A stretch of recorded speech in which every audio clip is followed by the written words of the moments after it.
Oh no, it says my connection's not good. Why?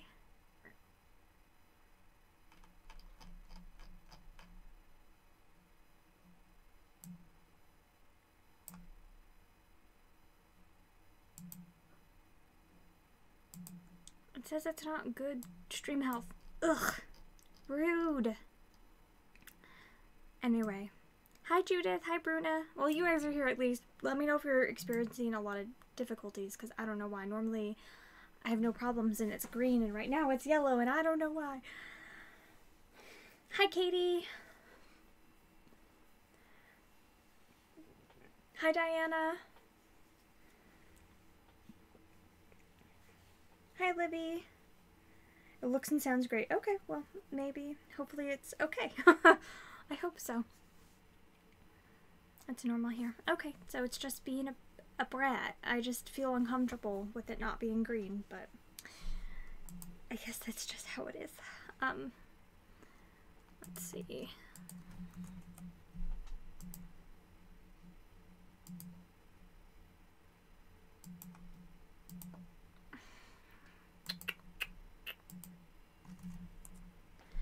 Okay, so tonight hi Hannah. Tonight I'm going to try to go through stuff relatively quickly because I'm in the middle of a readathon, a super intense readathon, and hi Robin. Hi Elizabeth. I want to like not be on here for too long because normally I can chat for like hours and hours. So tonight I'm gonna try to get off by 8.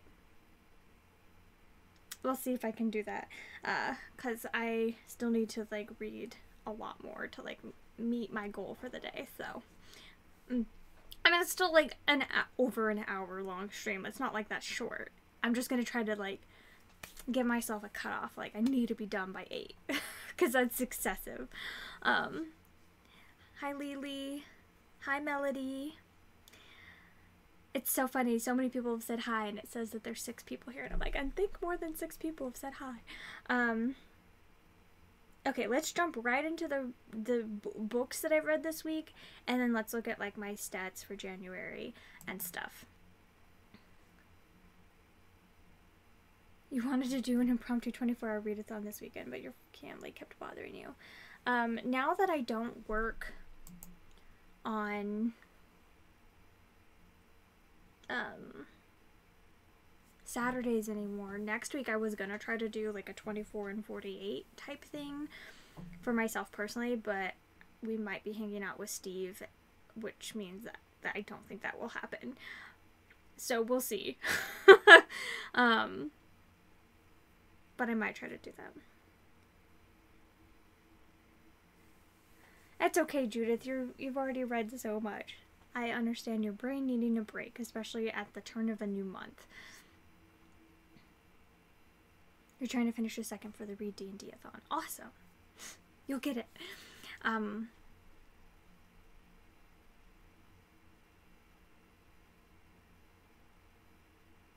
don't know. It was him. We didn't even suggest it, and he was like, do you want to hang out next weekend too, and the weekend after that? And we're like, okay. Like, we had the next weekend planned. We didn't have this in-between weekend planned, though, and he's like, we should do something. And so we're gonna look and see if there's, like, any sales in the area or something. I don't know. I'm surprised he wants to leave, Frida that much, but, I mean, if he's fine with it, like, we might as well get him while we can. It's not even us, though. He's like, we should hang out. And I was like, okay. The only reason I possibly wouldn't want to hang out is just because of the readathon. And that's like a stupid reason to ignore your friends and family. Is like, because all you're wanting to do is read for this particular readathon. Like, I'm not Steve. I can't, like, get 1 hour of sleep and read for 12 hours straight in the middle of the night.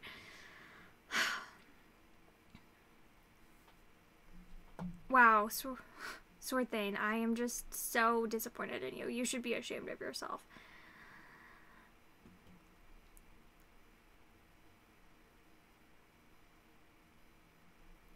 It's okay, Judith. I'm sure you'll get a ton of reading done this week.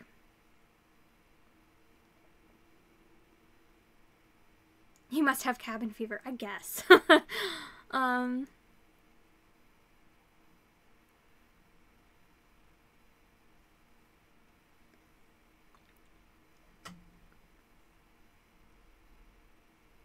You could read while you're laying in bed, though. You just watched me with Steve. Yeah, it was a lot of fun. And we definitely vlogged part of it, and that will be up on our channel in a few weeks. On the vlog channel.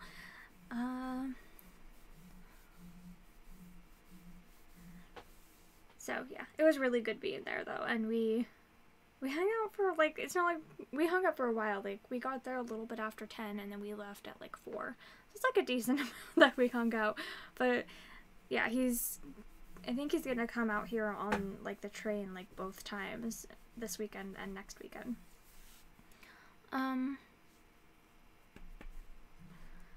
Okay, books. I did talk about Grounded last week, I believe. Love Grounded so much. And I talked about these two as well, I'm pretty sure. Case of the Peculiar Pink Fan I reread as well. So let's talk about everything after that. I'm pretty sure I talked about some of these things, but I don't remember. Okay.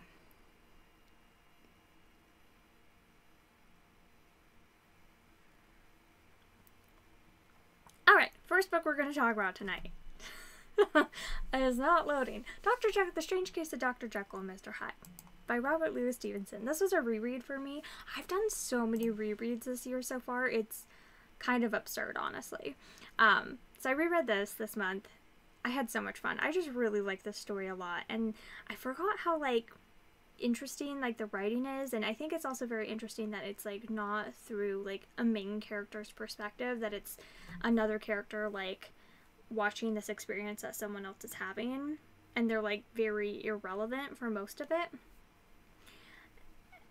It's interesting, and it's not something we don't see very often anymore, and I want to see more books written in this style, where, like, the main character, the title character, and, like, the important character is, like, not the person telling the narrative.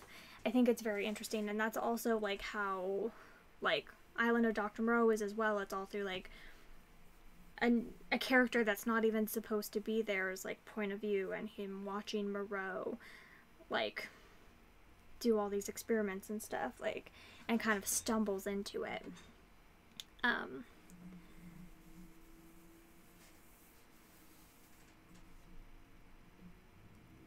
So, anyway, I don't know. I really liked this book, and I really enjoyed rereading it, and it had, like, a lot of really, like, great lines as well. It was super enjoyable.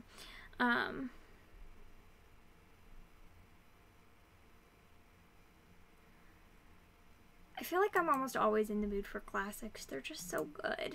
I love them so much. And I reread that in preparation to read The Strange Case of the Alchemist Daughter. Again, this is another reread by Theodora Goss. This is, like, honestly, in my top, like, favorite books of all time. Like, if you could choose 30, this would be one of my 30. I love this book. I've read it 3 times in, like, 13 months is, like, how obsessed I am with this.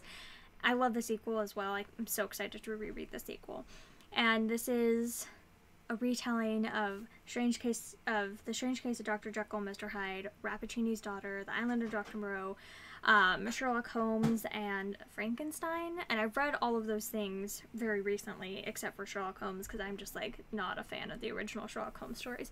But I reread or read for the first time all of those within the past, like, calendar year. In the past year, let's say. I read them all, like, last year, and then this one I reread this year, Dr. Jekyll, and so now I was able to reread this, and I just love this book. It's, like, so feminist and so great, and I love the characters so much. I highly, highly recommend. You finished 14 books in January. That's incredible, Bruna. It's sitting on your nightstand. I adore this book so much.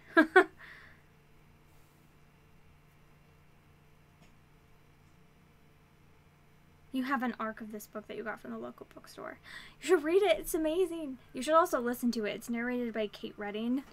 So good. You can read it without having to read all those. It just definitely, like, adds a lot. Like, I had read it with not having read Sherlock Holmes for the past several years and not enjoying Sherlock Holmes, and not having read Frankenstein or The Strange Case of Dr. Jekyll, Mr. Hyde since I was like a freshman in high school. So it's been a few years. When I read this book, it had been like, how many years is that? Like 6 or 7 years since I had read either of those two stories. I definitely didn't remember a lot of details. And then also, like, never having read Rappaccini's Daughter or Island of Dr. Moreau, and I still really enjoy this. It just definitely makes me, like, appreciate Theodora Goss more. Also, I didn't know Theodora Goss was Hungarian. She's Hungarian, which is awesome. I'm Hungarian, if you did not know. So that made me really happy to find out as well. That was like, she was born in Hungary, and I was like, that's so cool. I think I'm like a 16th Hungarian, so it's like a little bit further back, but a couple generations, but I've definitely always, like, identified with my Hungarian, like, ancestry, so anyway. That's really cool. So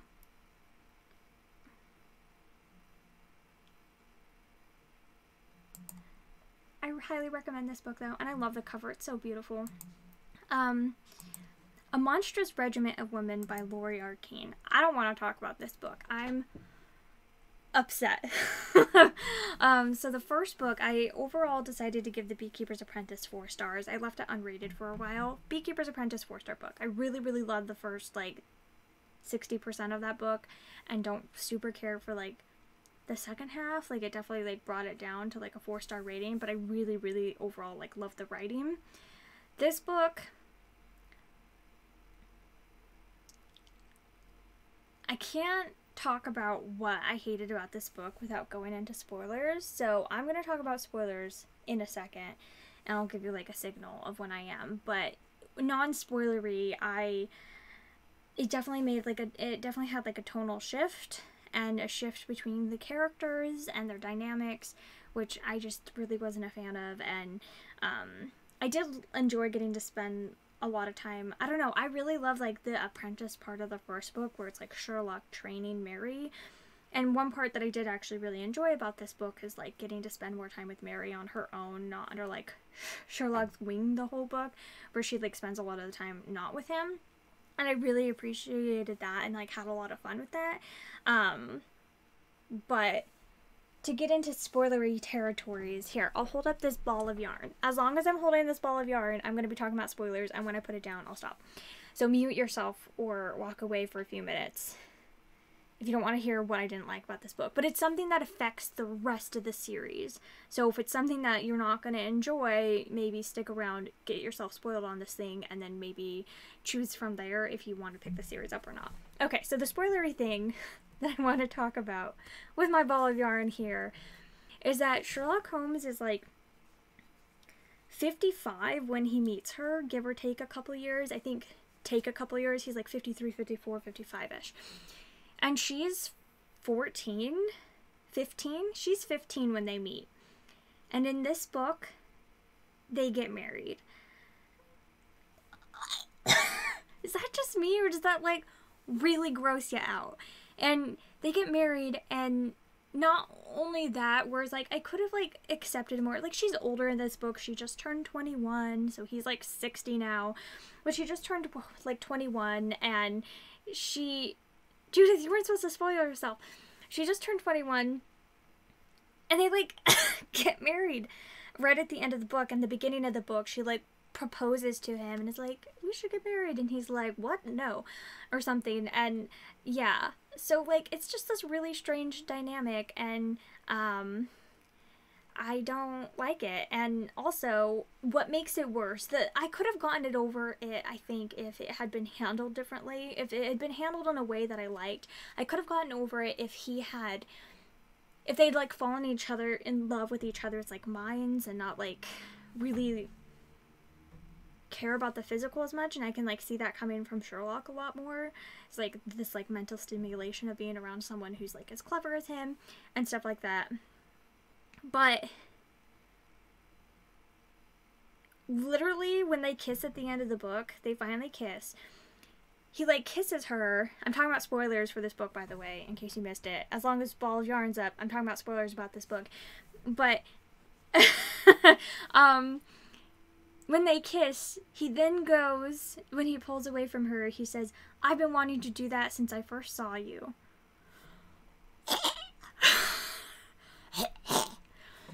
So,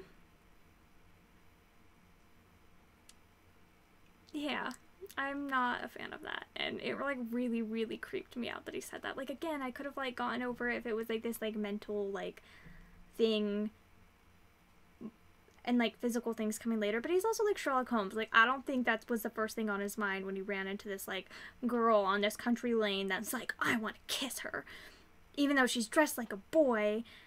Which she was dressed as a boy at the time, and she points that out. She's like, I was dressed like a boy when you met me. And he was like, yes, it was very confusing to me. And I'm like, also like, I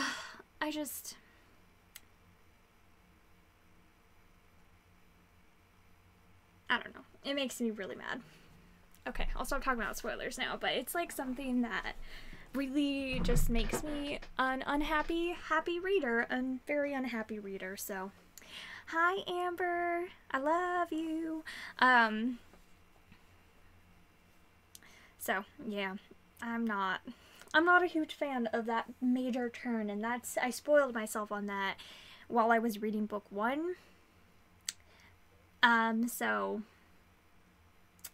there you go. I'm gonna read book 3, and I hope I like the series more than that, but like after I get past this hunch. But there was also this whole thing with like this like one of the main characters is like a mystic in this book, and there's like this part where like a character, this is also kind of spoilery, but like it never gets resolved, and it kind of really irritates me, so I'm going to talk about it because it's not like really addressed, is that this character gets like injured and then like magically like heals herself,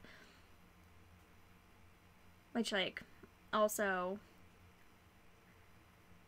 why, like she ends up healing herself. Like, literally had bruises, has, like, cracked ribs, has, like, bloody swollen lip, and in half an hour comes out looking perfect and brand new, and her ribs don't hurt anymore and stuff, and, like, is able to heal herself. And it's never explained how she does it, and it, like, really pissed me off, because I thought there was gonna be some, like, really cool, like, explanation of, like, how she did this, and, like, deceived people, or maybe she was, like, hypnotizing everyone to, like, look past her injuries, or whatever. Like, no. None of that. She just healed herself. I don't like this book, so I was very sad. But overall, like, I still gave it 2 stars, like 2.5 stars. I really like the writing, and I really enjoy the characters. I just hated this book, and I also hate the things that happen in this book that are gonna affect the rest of the series. Because I'm never gonna not think about how weird it is, so. Let's move on to happier books. That was so disappointing. I loved book 1 so much, so. Rule by Hugh Howey. Here's the positive note. I loved this book. I loved this book so much. And, like, I'm totally on, like, the Wool bandwagon now. Like, this book is so good. It's science fiction, which isn't something I'd normally like go into thinking like, oh, I'm gonna love this book. So I actually went in with like really, really low expectations, and actually even like went in thinking, oh, I'm probably gonna read like the first 3 hours of the audiobook and then like DNF it. Nope. Instead, I read the entirety of the thing in 2 days. It's 500 pages. It's an 18-hour audiobook. I read the entirety of the thing in 2 days, with having work one of those days and being gone with Steve for 6 hours for like being gone at Steve's for more like 7 or 8 hours because of the drive. and stuff. Like, it's not like I just had days off to read this. Like, I was doing stuff, and I watched Christopher's live streams and all this stuff, and I couldn't put it down. It was so compelling. It's a really hard book to, like, explain what it's about without spoiling it.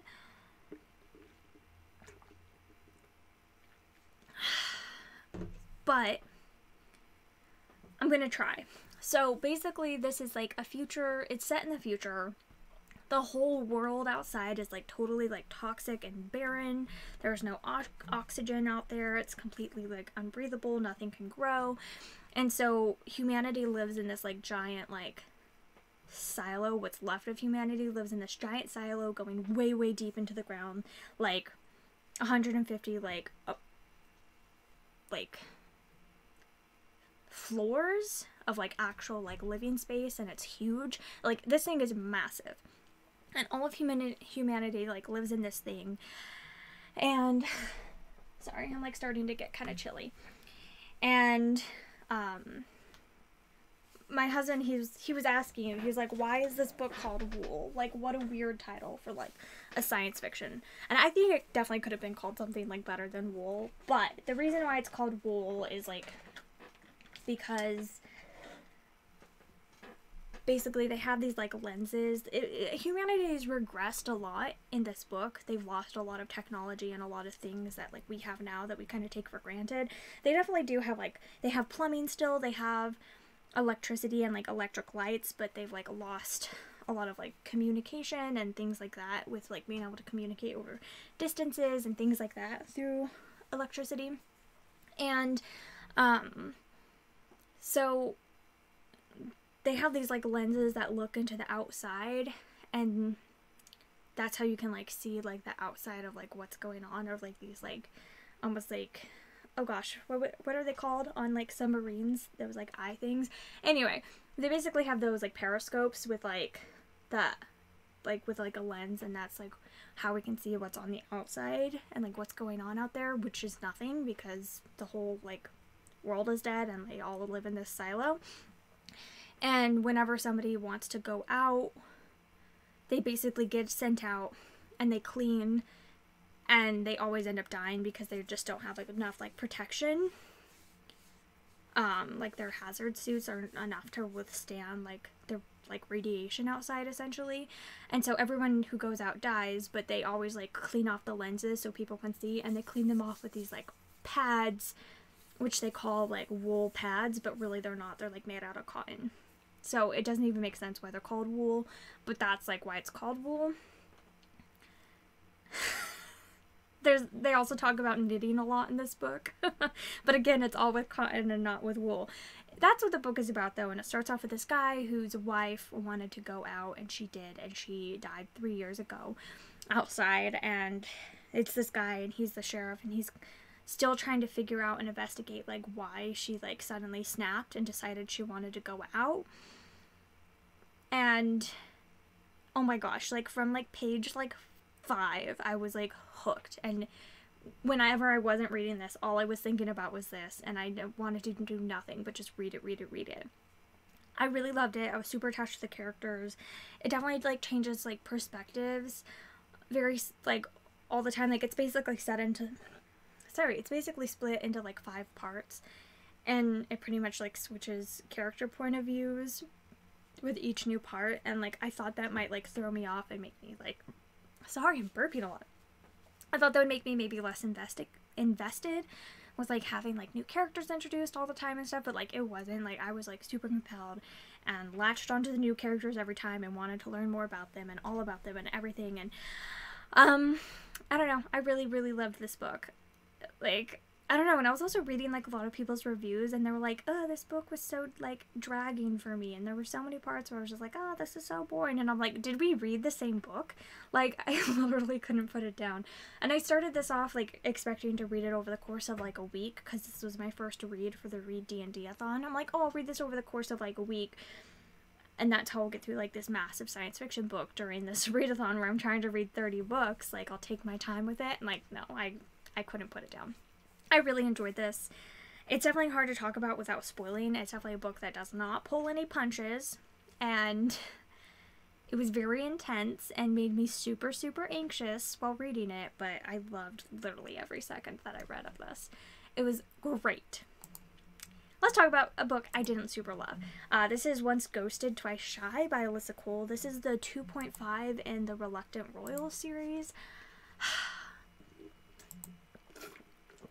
Okay, you guys have said it before, and you're probably right, but I think I should just stop reading novellas because they usually disappoint me. They're so insta-lovey, and this book was so insta-lovey. And also, it switched. Okay, so basically this is about these two girls, two women who, they basically like find each other on like a dating app or like a hookup app, and they end up like meeting up and like going on a couple days and hooking up a couple times. But one of the ladies is like basically the like assistant to like a king, like an African prince. He's not a king, an African prince. And then the other lady is like dealing with like a lot of like family trouble and stuff. And so they end up like, the girl who has like, who's not like the assistant, ends up like telling her that she like has to break it off with her and she like can't see her anymore.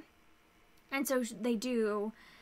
And they've both been heartbroken for like the past like 7 months, and then they end up like reconnecting, and it's like their story of reconnecting. So it switches actually time jumps a lot between like 7 months ago and present day, and it was so confusing for me. Like, I don't feel like I have a hard time following like time shifts and multiple point of views and stuff, but like I really struggled with this book. And there were so many times where I literally would finish reading the section and be like, I have no idea what time period that just took place in. And maybe it's because I was listening to the audiobook and that made me miss stuff, but normally I don't miss stuff when I'm listening to the audiobook, so I feel like it's not me. I feel like it's this book and that it wasn't very good at that. And like differentiating, and maybe it's just there wasn't a big enough time gap, so like you can't really tell the difference between like just a 7-month period. But like I really, really struggled with this book. And then also I just like wasn't super like invested in their story, and I also didn't feel like I could relate to them very much. Like, they're both like very much like fashion obsessed, and some of the things that they said I was just like, made me like really not understand them. I felt the same way reading this as I did almost like reading like something by Eloisa James when she's talking about her fashion like super heavily, and I'm like, yeah, I don't really care, that's kind of boring. Like, I don't want to listen to you talk about fashion for like pages and pages. And I felt like that's how this was, and I was like, I just felt like I couldn't relate to them. I don't really care about either of them, which is sad because I liked this character from the first book. I enjoyed her as a character in the first book, and she was honestly the best character in the first book, and I was like hoping I would enjoy this book. You could read it after book 1. You don't have to read it at the 2.5. You could read it as a 1.5 if you've only read the first book, but it just didn't work for me. And it's so insta-lovey, and it's not even like sort of insta-lovey. Like, she literally says at the end of the book, I've loved you since the moment I laid eyes on you. And I'm like, if that's not insta-love, I don't know what is.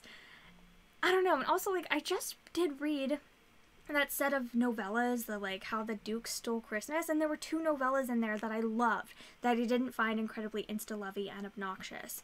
And so, like, I know it's not just me with novellas. It's like some novellas just like really are just like too much for me, and I just don't like them. And I need the characters either to have some kind of like background history before, where they were in love in the past, or like had a really strong connection in the past, and this is just them falling in love and it's just a little novella, or I need it to have like some time jumps to the future where like,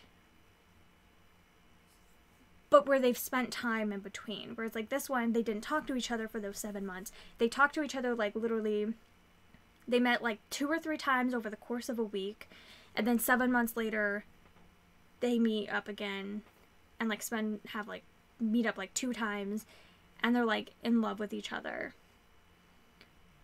Where like some books, like one of the novellas I just read, like they spend one night together and they like have a really strong connection, and then it jumps 7 months in the future and they just got engaged or getting married or something, but it's like historical, so they get married kind of fast. But it talks about how they've had this long, like, 6-month courtship, and you just saw how it started. Like, I can buy that a lot more than, like, this. Did you like her other books? I found you had the same issue with the first one. The beginning was too insulated for me. I did not like the first book. I gave it 2 stars as well. I really hated the prince. I think he's a total dickwad, and he definitely did not deserve her, and I hated him. And it was very insta-lovey. I liked book 2 a lot better, actually. I thought book 2 was much better than this one. And I like Alyssa Cole's historical books. She just writes insta-love, though. She does. She writes this instant attraction. And even with, like, her historical series that is, like, A Perfect Union and that series, even though I really like them and I like the stories and I like the characters, they are, like, the way she, like, lets them trust each other so quickly, and I'm like, you're in the middle of the Civil War and you're posing as, like, a black slave, and people could literally do anything to you and get away with it, and you're, like, trusting this person so quickly, and all you are thinking about are, like, having sex with them. I'm like, get your priorities straight, girl. Irritates me, but, like, the rest of the story was so good that it, like, made up for it. I don't know. It makes me reluctant to pick up the next novella, because the next book coming out is this one. Both of these are coming out in 2019, and this one says that, oh no, what are you laughing at? This one comes out in March, and it's also a novella, but, like, it looks really fun, but I'm also, like, really afraid to read it because, like, what if it's just, like, super insta-lovey and also garbage? And then A Prince, on paper, I'm hoping I will like more, since it's a full book. Maybe it will, like, connect with me more. I don't know. Didn't love that one. So far, from Alyssa Cole, I've read 4 things. 2 hits and 2 misses.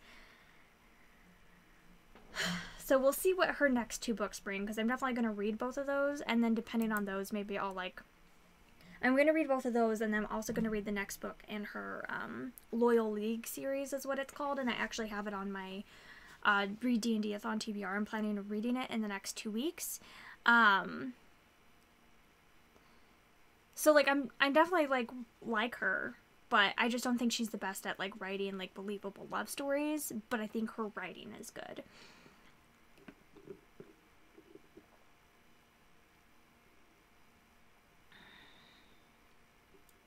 That's fair enough, Judith. Yeah, they definitely need to get their priorities straight. Like, it always really irritates me when there's, like, when they're in peril and they, like, decide to, like, stop and have sex. I'm like, please spare me.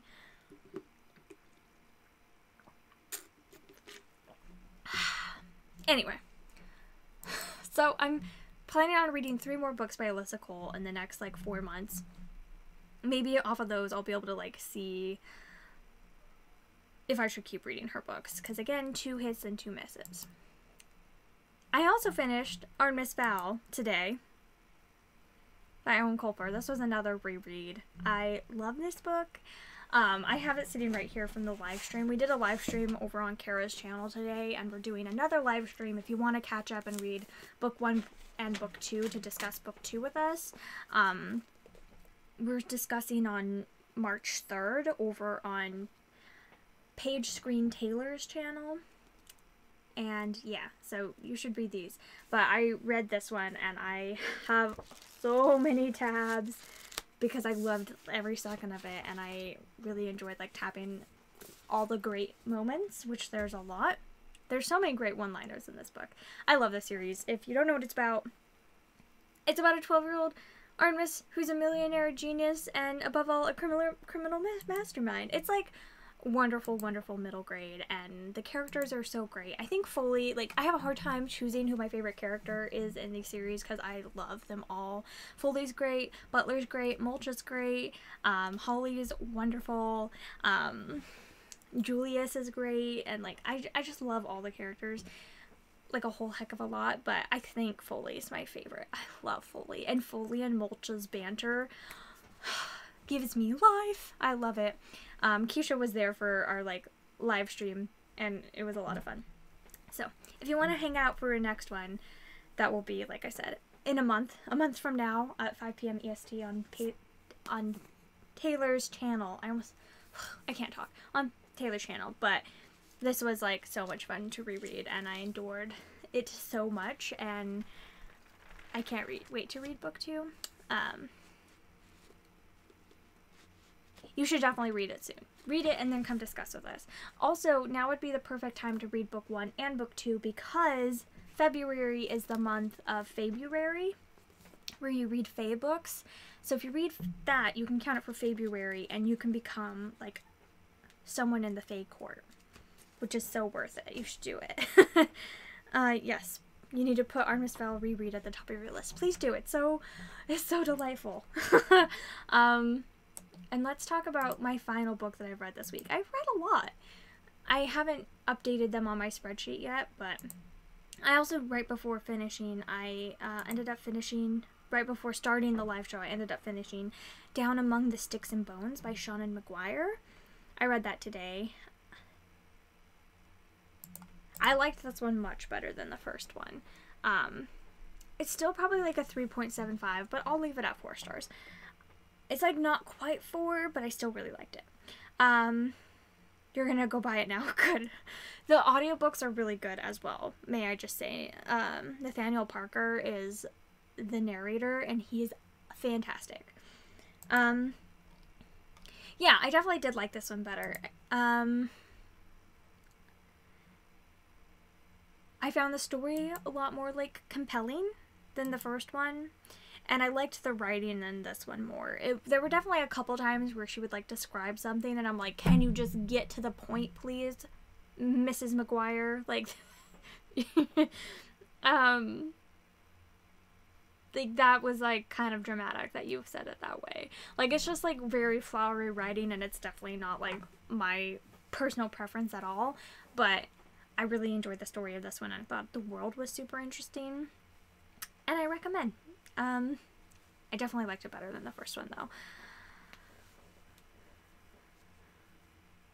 You've read Artemis Fowl 3 times and didn't like it. You should really move on to, like, books 2 and books 3. Book 3 is definitely what changed my mind about Artemis Fowl. I read the first 2 books and probably would have given them, like, 2 stars each. Like, they were okay, but I didn't really like them. And then the third book was, like, 5 stars. Like, I loved it. So maybe try books 2 and book 3 and see if it gets you, because book 3 really got me. I love book 3.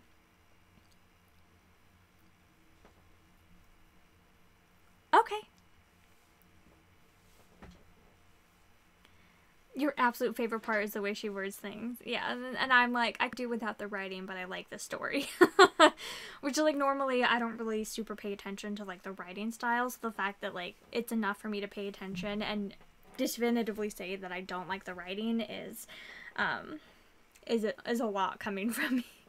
You just started Every Hearted Doorway. I liked that one. I definitely like this one better, though, and I think this is the world where it's like vampires and Frankenstein-esque, and I was definitely picturing the doctor from The Nightmare Before Christmas as the doctor in this. I was totally picturing him the entire time.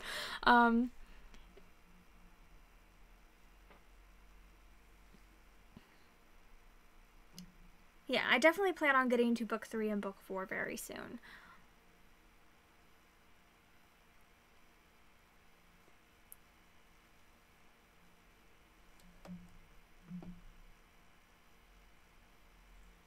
Oh no, don't hate read Artemis Fowl, though. That would make me so sad. Anyway, I really, really liked this one. Let's look at my reading stats really quick. So I went through and I did decide that I'm going to put my DNFs on a separate tab and just track all my books that I've completed and DNF'd on Goodreads, and then just track the books that I actually finished on this and then have them on their own separate DNF spread. And so, like, I've DNF'd 6 books, and so far I completed 27 in January. And then the summary I have going for January, and this is what my thing ended up looking like. So, I read 27 books, including DNFs, that was 33. 7 were rereads and 20 were new to me reads. And then the 6 DNFs. I read 1 physical book, and the rest was digital. But I read, like, on either an e-reader physically, I read 3 books and then 27 I listened to. This is the length of the book versus how many pages I actually read of the book. So most of the books that I read were between 100 and 200 pages, and then between 300 and 400 pages, and then 400 and 500, tied with books between 600 and 700 pages, and 200 and 300 pages. And then I read 1 single book between 500 and 600 pages. Is how my reading was broken down. I read 75% adult and 25% middle grade. And overall that was 7,463 pages, and then including the DNFs, that was essentially 8,000 pages. Pretty good. Let's see.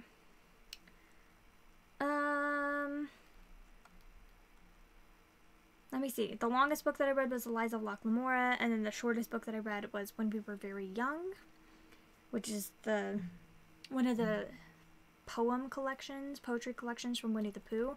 And then also, I can't figure this out. If someone could help me, is Melody still here? Girl, can you help me, please? I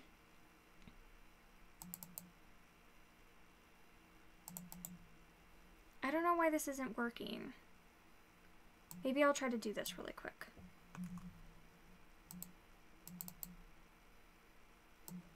Maybe I ruined something?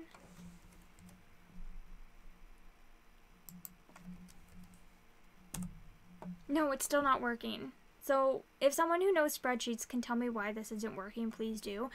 But this gives me when the books were published between. So I have 1 book published between in the 1880s, 1 book published between 1900 and 1925, 1926 and 1950, and then 2 books published in the 90s, 6 books published in the 2000s, 7 books published between 2010 and 2016, 4 books published in 2017, 3 books published in 2018, and then I read a book published this year and it's not showing up here for some reason, and I don't know why. It's making me super sad. So maybe I'll send a link to Brock and be like, please fix my thing.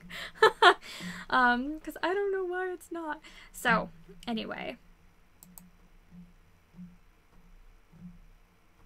it's not showing it, but I swear I read a 2019 book. Oh, maybe because it's just showing me books. Oh, maybe this is because it's only showing me books. Will that fix it? Oh, that fixed it. Okay. Okay, it was my fault. It's fine. Never mind. Everything's fine.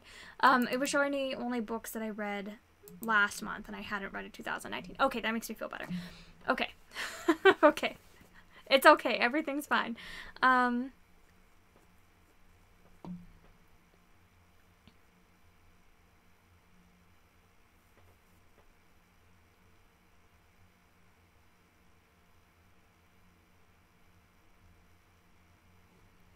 Okay, it's fine. I got it. And then, I don't know. Let's see. I started 7 series. Eek. And I made progress on 11 series, and I completed 3. And that's not, I'm not including books that, like, I started and, like, immediately DNF'd and, like, took that series off my thing. So that's actually a higher number if I include those.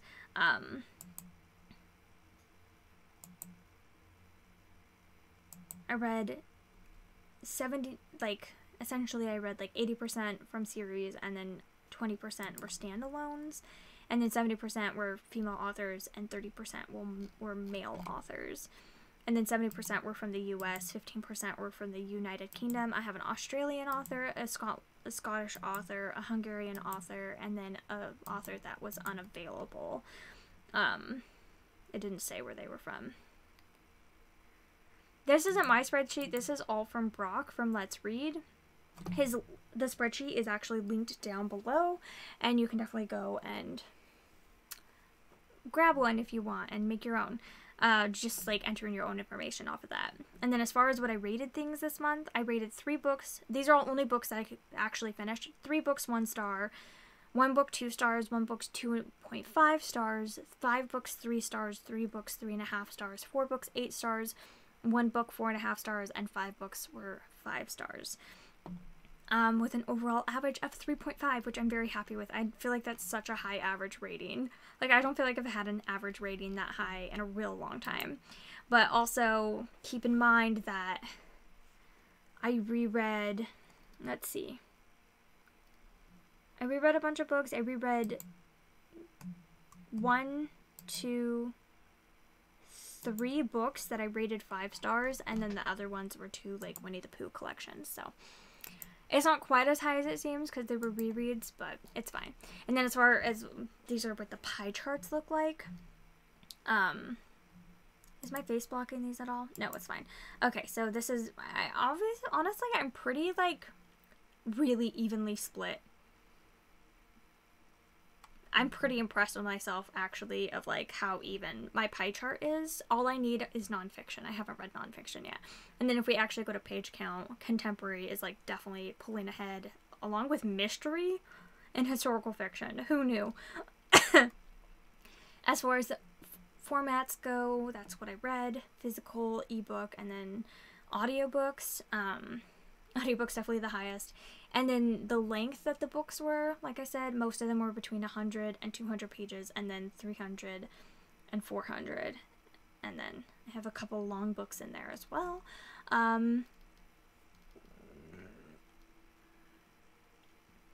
Let's see. Years that things were published in, I read the most were published between 2010 and 2016. I don't think that's very surprising.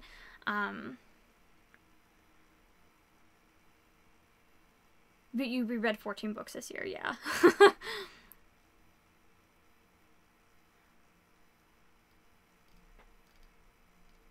Above 3 stars is still really good. And then this is like my breakdown of ratings. Mostly 4 stars, and then 5 stars are tied with 3 stars. All those rereads. And then author gender. I'm at 70% female authors, 30% male. I feel like that's pretty good. It's not like horrendously skewed for women yet, like it is every other year. I mean, I'm sure women will slowly but surely push men into this tiny little like 5 to 10% range, but men are holding their own so far this year. Good job, men. You will definitely lose later this year. I just read so many female authors. Men will never, like, be anywhere near 50%. Never. Protagonist gender, 50% were ensemble. It means it was both from male and female points of view, or as main characters. And then 33% were female protagonists, and 15% were male protagonists. The age group, like I said, was 75% adult, and then 25% middle grade. And then the countries that they were from, and series versus standalone, series breakdowns, and then read versus DNF'd. I DNF'd 20% of what I read. And then, oh, here, look. So this is, I kind of don't want to count DNF in this total. So I think every time I do this, I'm going to just go through and delete the DNFs, and then it will show me on the chart that 75% of what I've read this year are new to me books, and then 25% I read were rereads. I would like to keep my rereads around at like minimum 10% of what I read this year. I think that's like a good number. I'm definitely like rereading a ton right now. It will definitely like decrease, especially since I don't plan on rereading any books this month, really, besides like the next Artemis Fowl book. So, and maybe a couple others, but like it's definitely not going to be nearly as much as it was this month. So, anyway, let's put my poor DNFs back. There we go.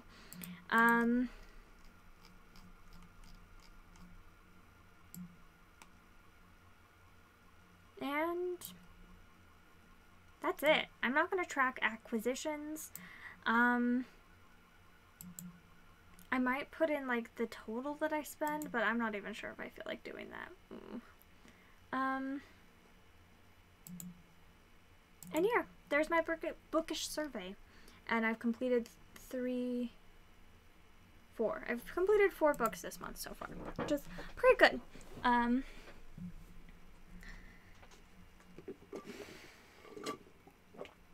getting quite thirsty. Okay, so what we're gonna do for the rest of the live stream, I definitely have my reading very much planned out for the next couple weeks, and some things are moving around. What I'm planning on starting next is The Wicked King, and continuing on with Old Man's War, which is what I'm currently reading. I want to add in another thing to this Read D&D-a-thon list that I have going on. I'm also going to add in another February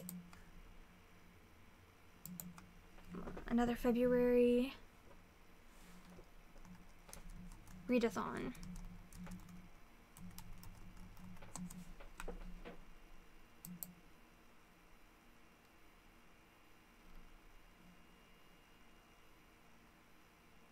Okay.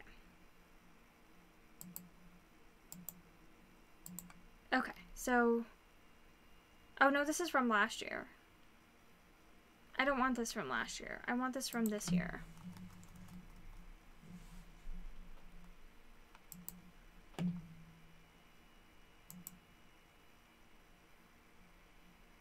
Here we go. Here's the February announcement.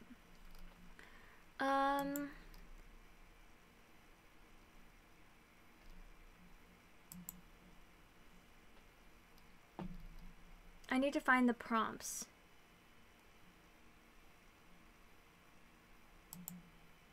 February 2019. Okay, so let's add these in.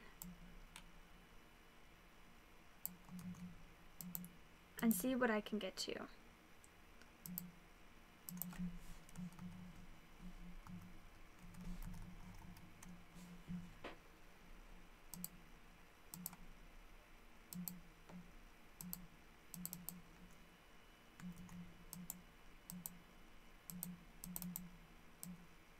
I know this is not the most interesting thing, but I do want to participate in February, and like I just never got around to actually doing this and like pulling the prompts out. So anyway, I'm definitely not doing the like only reading Fae books this month, because that's just not gonna happen. But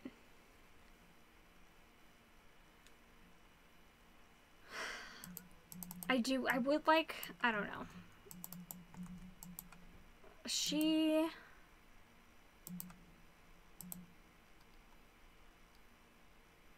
17 plus challenges makes you a fairy ruler. I think I'm gonna try to go for like, I don't know. I kind of want to go for Dark Fae, but that might not happen. But I think I'm gonna try for Dark Fae and see how that goes. Let's see what I've already gotten checked off with like Artemis Fowl. And then let me look at my... These can be used for like double ups. Like you can double as many things as you want. So it's not as intensive as it looks. This is not the most interesting or riveting content. And yet there are 16 people here watching me hit copy and paste. Bless you.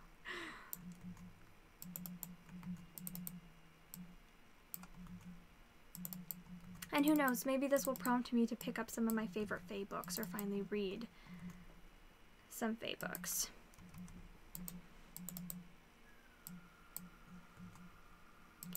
One of the things is like a new OTP, and I'm like, I don't know. I feel like that challenge is rude, because how are you possibly going to choose a book for that? Because what if it's not a new OTP? But besides that one, let's see what I can get to.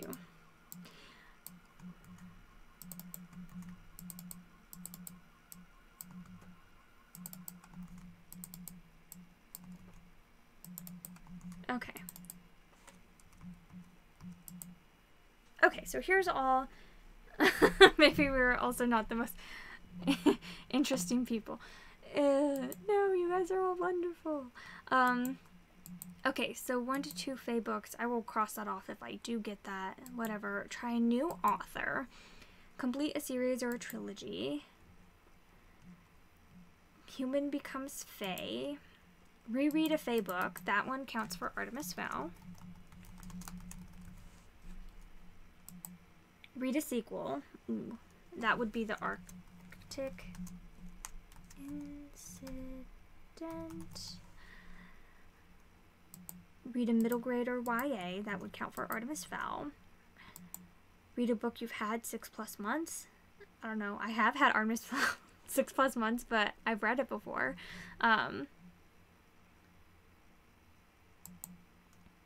Let's see. Stolen Away to Fairy. Read a book where the main character is taken to fairy with royalty. Read nothing but Fae. That's not happening. Human to Fae romance. You are the main character, deceived by the Fae. Released in the last 12 months. Read 2 or more genres. I don't know. I feel like that's hard. What would you consider like different like Fae genres to be then? Because I kind of like struggle with that. Like, aren't they all just technically urban fantasy? Or at least like a form of like low fantasy for the most part. I guess you could find like high fantasy Fae books, but like high fantasy, low fantasy, what other genres would you call those? I guess I would really consider Artemis Fowl like a low fantasy. The Wicked Kind. I know, I'm gonna put the Wicked Keen in there, but like the Wicked Keen is technically counts for, is like the same genre as Artemis Fowl, right? You need a Holly Black month.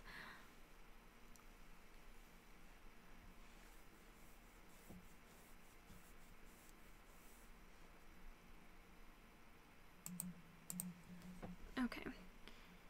And also I think this is supposed to be 1 and 3 Fae books, not 1 and 4.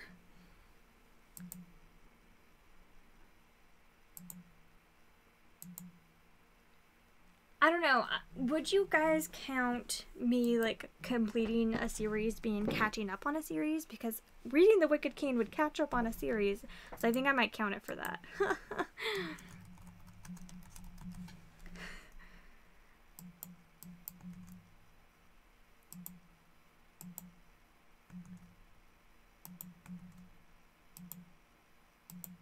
I think this is a human to Fae romance, but I'm not sure. I'll put it there tentatively. I'm not sure. That probably counts for that. I mean, Artemis Fowl is deceived by the Fae a lot, so I'll count that for that. Released in the last 12 months. But they're still the same genre, aren't they?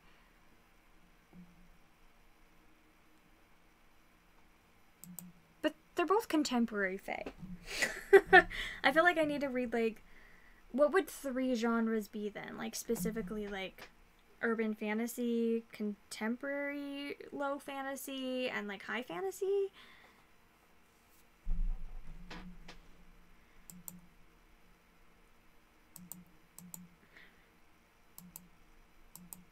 New Fae ship / OTP. So 1, 2, 3, 4, 5, 6, 7, 8, 9, 10.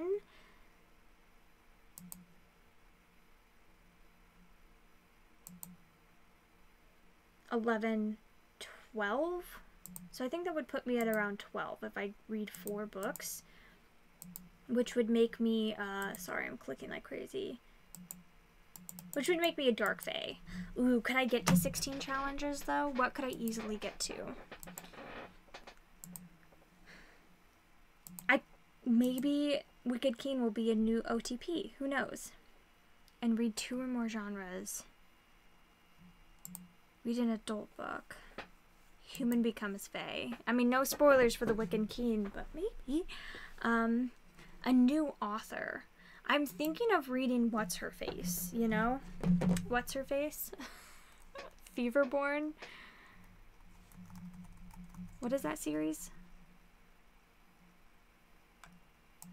I know that's like the 8th book in the series, but what's that first book called? Fever something.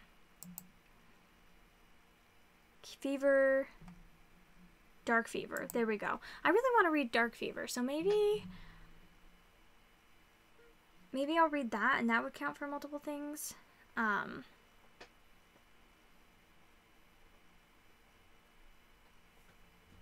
What about a Pixie Hollow book? I could. That would be, like, nice filler. I also have other books on, like, my Read D&D-a-thon TBR. Let's see what I have that are Fae. I wonder if there's Fae in Let Sleeping Dragons Lie.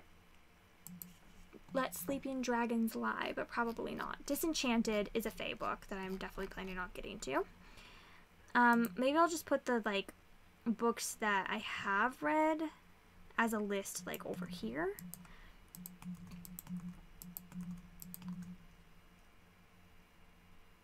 Got it. Okay, go away. Shut up. So there's 4 books. Let's see. Disenchanted, The Thief, Illuminae, Down Among the Sticks and Bones, Playing Doctor, Bold and Brave, Old Man's War, 7 Husbands, Fairy in Waiting. Yes! There's another one. Okay, so there's 5.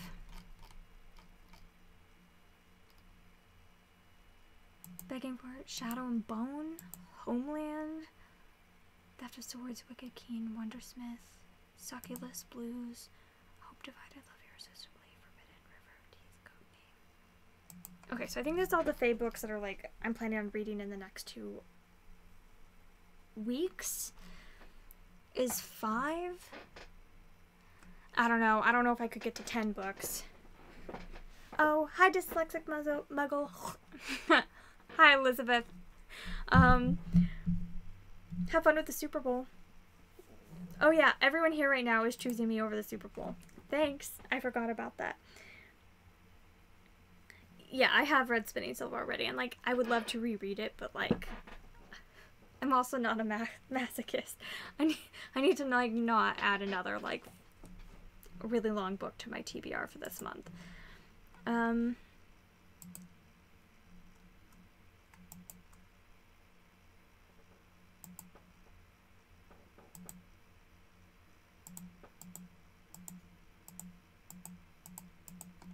Okay.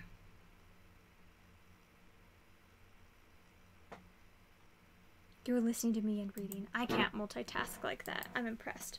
I wonder if there's, like, other Fae books on my TBR.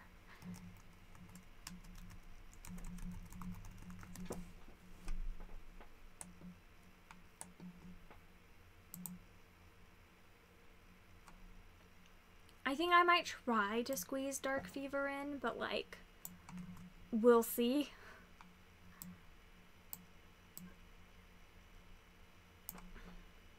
It's a potential.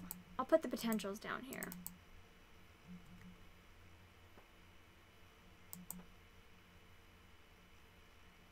Listening to you while watching the Super Bowl with my family. All the audiobooks prepared me for this. Do you usually, like, listen to other things while you're listening to the audiobooks, though? I'm so confused. You enjoyed the cool prints, but please skip the novel. It didn't add anything. I feel like a cash grab for the publishing.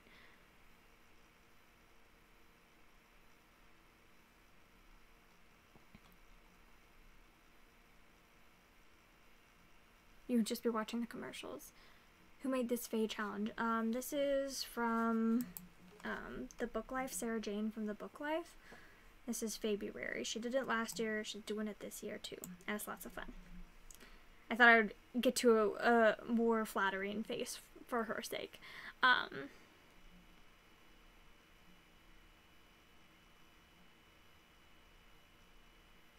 that's really funny, Keisha.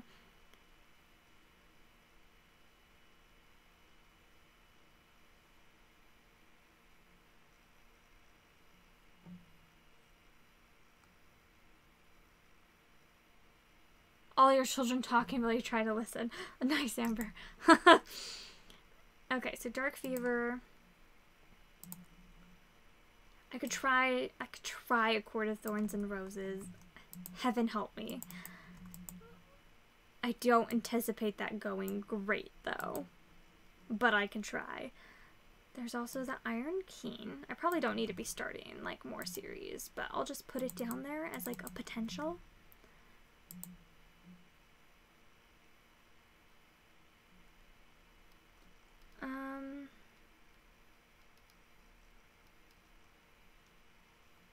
Throne of Glass. Can I deal with 2 Sarah J. Maas in the same month? I've never read anything by her. We will see. I guess I could try Rosemary and Rue if I can like find it through the library.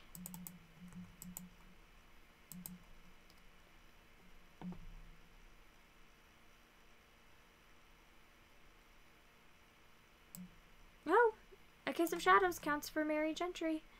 I mean, the Mary Gentry book, which Diana told me that I should read recently. Maybe I will need to switch that book out for another one.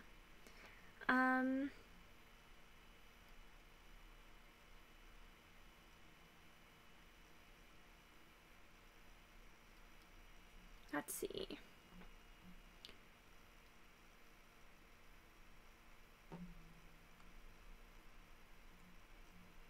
What's the next book I'm supposed to read in the Mercyverse?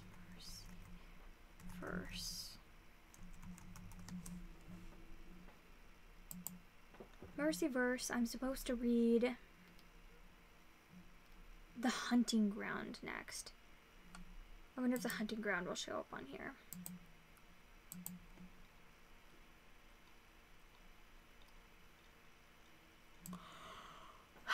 I can read the next Alex Craft. I can read the next, what's it called?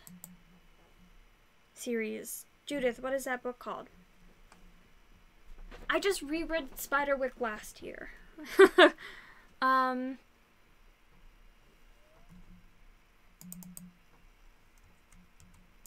The Helen Harper series. What's that series called? Quiver of Cobras. Thank you much.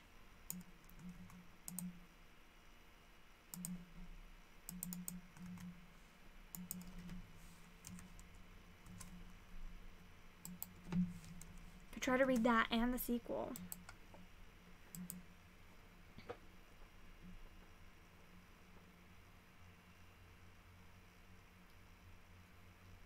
I could try to I could finally try to read this one, The Darkest Part of the Forest. Wicked by Jennifer L. Armentrout.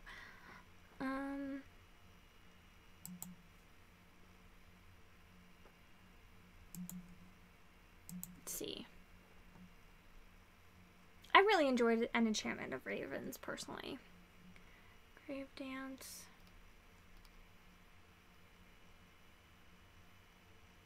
Hey, Keisha, is Dresden book 2, is that Fae?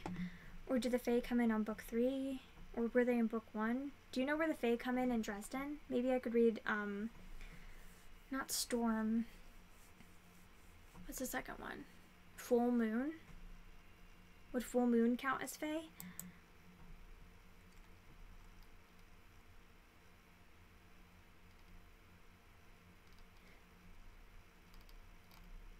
Ooh, The Falconer. I wanted to read that, but then I heard like super bad like things. That was like super incel-lovey and stuff, and I think I deleted it off my TBR.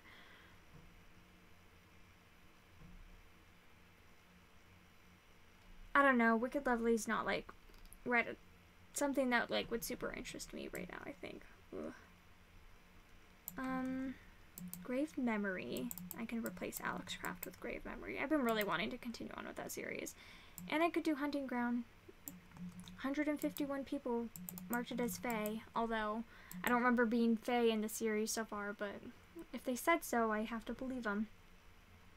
I'll take it.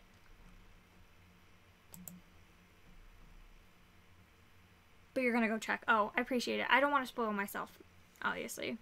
Or I'd be interested in doing that. Born at Midnight. Judith loves this series.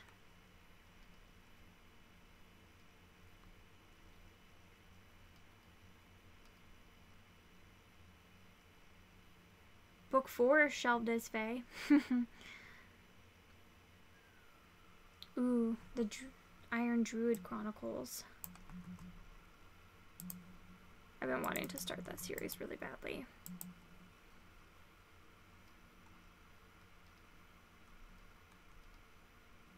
Gifted Thief by Helen Harper would also count.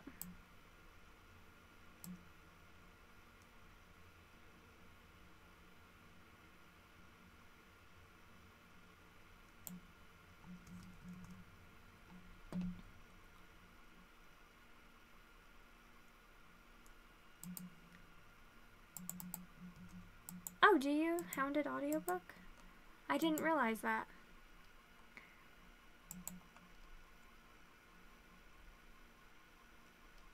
I could be a masochist and try to read The Darkest Part of the Forest. I've tried to read it before and it just, like, didn't quite work for me. I could start the Sookie Stackhouse series.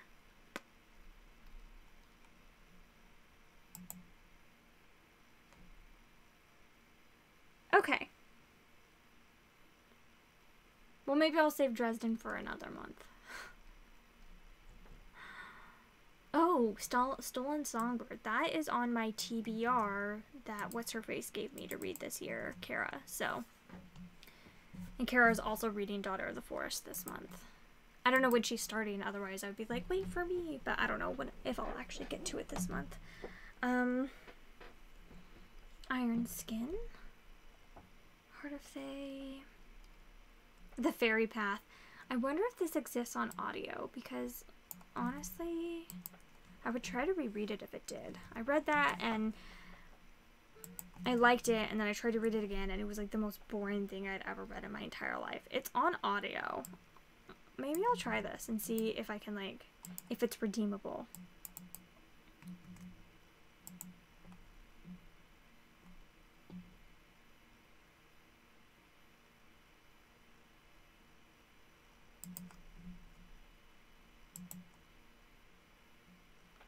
Judith, are there Fae in books 3 or 4 of What's-Its-Face? Wayward? Words are hard. Or nah.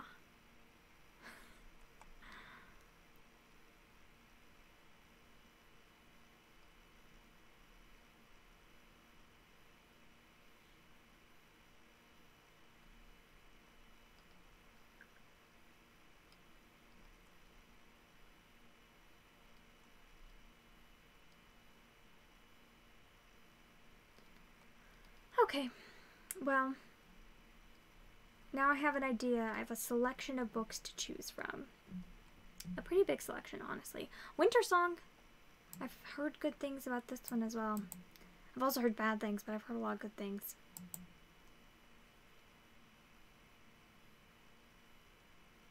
The other series has Fae. There's definitely not Fae in the first book, which I've read. There's shapeshifters and there's like vampire shifters, but I don't remember there being Fae, and maybe they're introduced, but I don't think so. Like, from what I remember the first book. Wildwood Dancing also has Fae, and that's also in my year TBR from Judith. Not Judith, why did I say that? From Kara? I'm just saying all the names now. Sorry, Judith. Spinning Silver. There it is.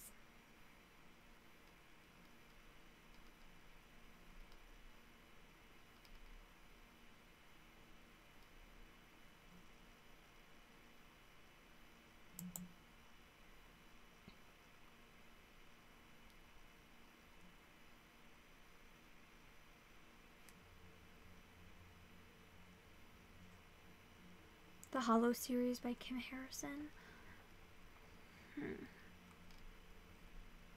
I mean, there's like a lot of Fae books. Like, I'm definitely not like having a hard time finding lots of options. You love the Hex Hall series? I definitely heard a lot of... Yeah, I have a couple of her books on my list. I have Daughter of the Forest on my list and Wildwood Dancing as well. Books that I'm interested in reading soon.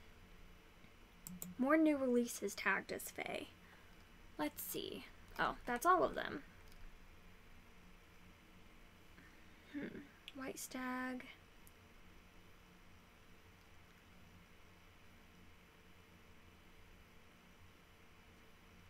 I really want to read this as well. Shrill Dusk.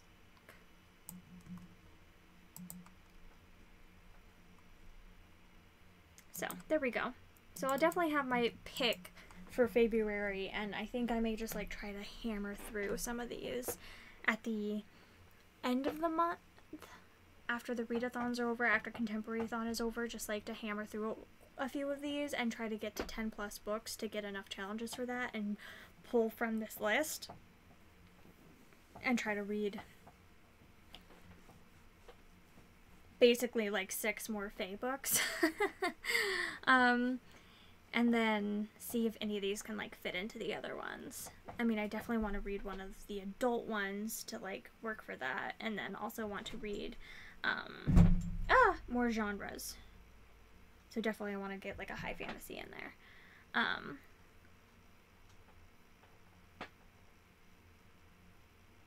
Yeah, I also have some Black authors on my TBR for both Read-a-thon and after that as well.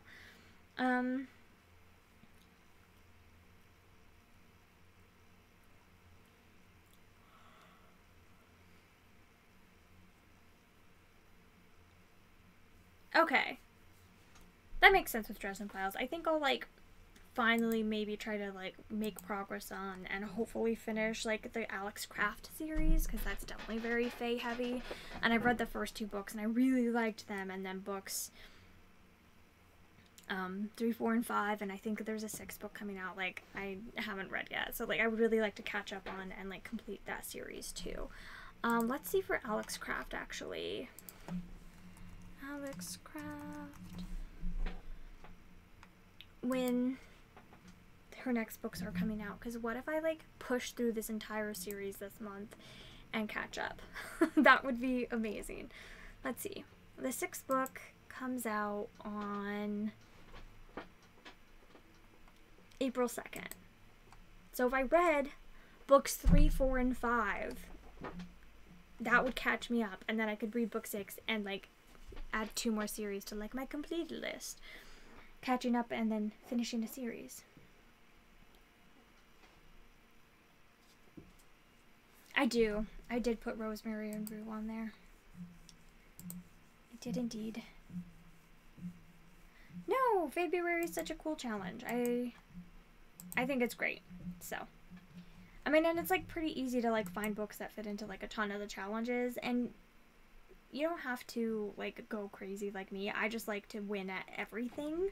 And so I want to become like Fae royalty, which is like the thing on this is that you become Fae royalty. So if you read 1 to 3 books, if you reach 1 to 3 challenges, you're human. If you read 4 to 10 challenges, you're light Fae. 10 to 16 is dark Fae, and then 17 is a fairy ruler.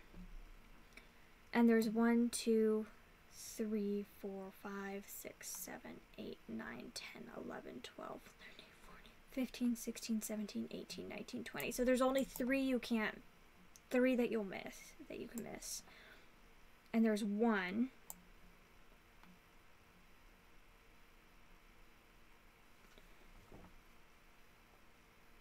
And then the read nothing but Fae books, 2 that I probably will miss for sure. So I feel like I need to get the other ones.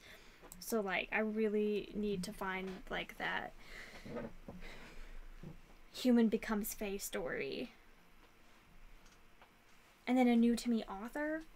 Some of these are new to me authors. I need to make sure I pick up one of the ones that are new to me author. Honestly, I'll probably go with Dark Fever, but I could go with Sarah J. Maas or quite a few of these, so.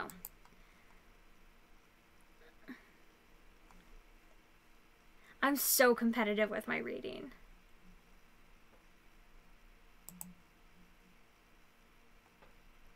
you highly recommend Rosemary and Rue. I'm like very tentative going into that because I've heard some bad things, and also I'm not a huge fan of her writing from Wayward Children, so I'm like, unless the story is super compelling, like I don't know if it's worth reading her writing. You're gonna do it regardless how long it takes. Wait, you're gonna do what regardless how long it takes? February?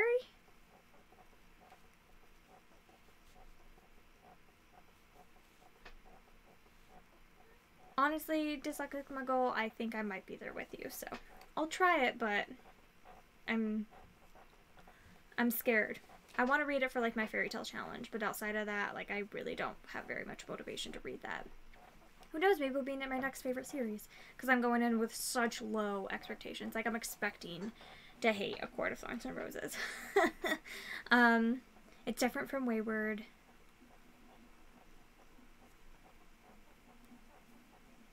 Okay, Keisha. So, anyway, there's another reading challenge for you. Like, I've known about this for a while. I just, like, forgot to think about a TBR, and I was just like, I know I'm reading like 4 or 5 Fae books anyway, so like I might as well like actually like double check the challenges and see what I can finagle. So anyway, it's 8 p.m. I'm gonna cut myself off because otherwise I will go forever. But thank you all for hanging out with me, even though I don't feel like this was the most interesting live show I've ever done. But hopefully next week will be better. And hopefully I'll have read like 15 books by the next wrap up. Wouldn't that be amazing? I'm patting myself on the back. I know I can do it. Good night. I am leaving. Sorry, Morgan. If you want to talk to me, you should have paid attention when Judith and I were talking the other night. I don't know what you were doing, but we had a great chat.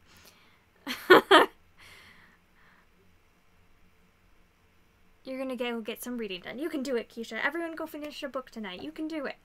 I believe in you. Alright, good night, everyone. I'll see you next Sunday.